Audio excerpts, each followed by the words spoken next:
Malcolm, you and I were just talking about what immortality could mean, and discussing how one way of looking at immortality is looking at immortality through having children and having descendants in a long family line, because it's essentially you genetically plus your ideas and your upbringing and influence, but allowing someone else to kind of throw out your bad ideas and keep your good ones and keep mixing it up.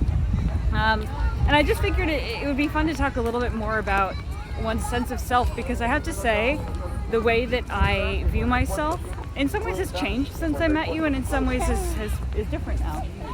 So before I met you, I had a very transient view of myself where I felt like every day I died.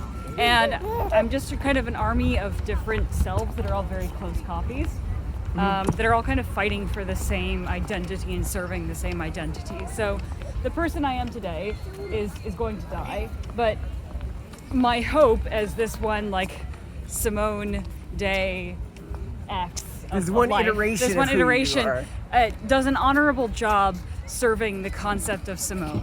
And I think about that a lot when I'm like, well, should I eat this or do that? Should I, What would the concept of Simone prefer? Yeah, or am I doing a disservice to all the other Simones? Am I going to help future Simones, or am I going to be a disgrace to them? And I think it's really helped me in the past to be disciplined, and I think it's an interesting way to look at things. And actually, so I was just reading an interesting study about perception of what the present is. Researchers asked people to share what they believed the present was, for example. And about half of all people believe the present to last basically within the hour. Mm-hmm. But then the other half kind of believe the present lasted up to other periods. Some for the rest of the day, some up to a certain period, like maybe when I get married, and then some up to when they die, and that's when the present ends. Is until when I die. I guess interesting. Isn't that fascinating?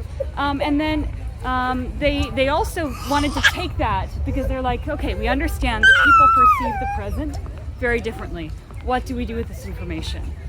So they looked at how different perceptions of the present and when the present ends, and how they influence behavior. And generally what they saw from doing different studies, in one case they had people, well, in general, I won't go into the exact studies because I probably won't remember them correctly. They found that when the present was shown as being shorter, people made better long-term decisions serving their future selves. Whereas if the present seemed like a much longer period of time, people weren't so interested in helping their future iterations of who they're going to be. And I just find that very interesting. And I think that the way that people contextualize themselves can really have a profound impact.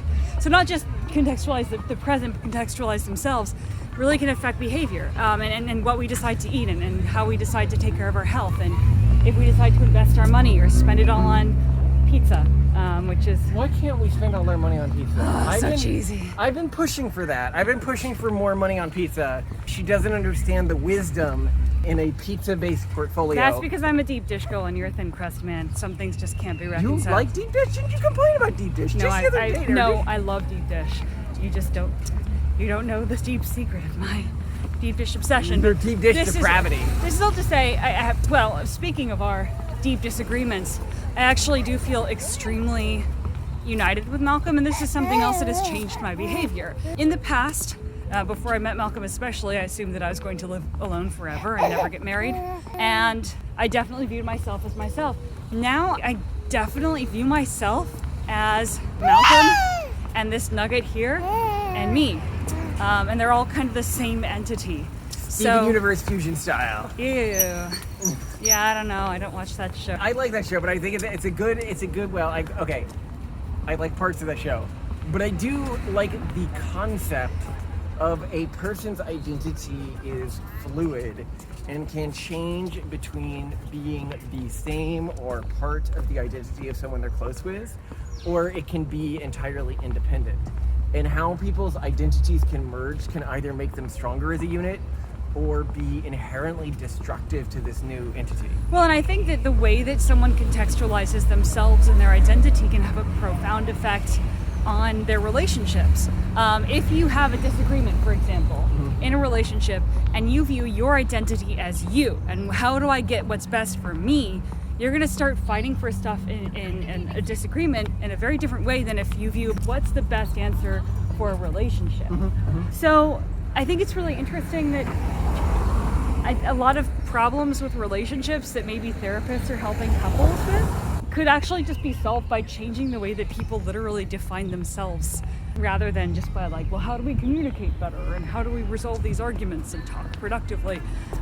I just think it's interesting. I don't have an answer for it, and I don't think that it's easy to change the way that you define yourself, but it can really make life interesting. I never thought that I would be able to take joy so much in somebody else's enjoyment, but frankly, I get more out of something that makes Malcolm happy than something that makes me like physically, personally happy. So I'd rather see Malcolm eat his favorite food than personally eat my favorite happiness food. is a sin regardless, so... Yeah, we don't exactly value happiness, but if you do, it's something to keep in mind. Religious context, just in a moral context. Yeah, morally we don't value, but that doesn't mean we can't enjoy things, and I still... Because I contextualize myself as Malcolm. Well, you can enjoy things, but you enjoy things because of your weakness as a person, not because...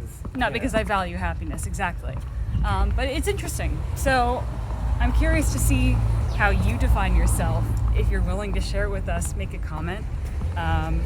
Could be that you define yourself as I a sentient we being. are, by the way. I don't think we're that crazy, because I think a lot of people have much broader definitions. Like, think about people who choose to be vegan because they identify personally with sentient beings, and as such, they can't bear to think that animals are being brutally murdered so that they can eat them, because... I think you may be giving vegans a bit of a benefit of the doubt in terms of how much they've thought through this and how much of it is...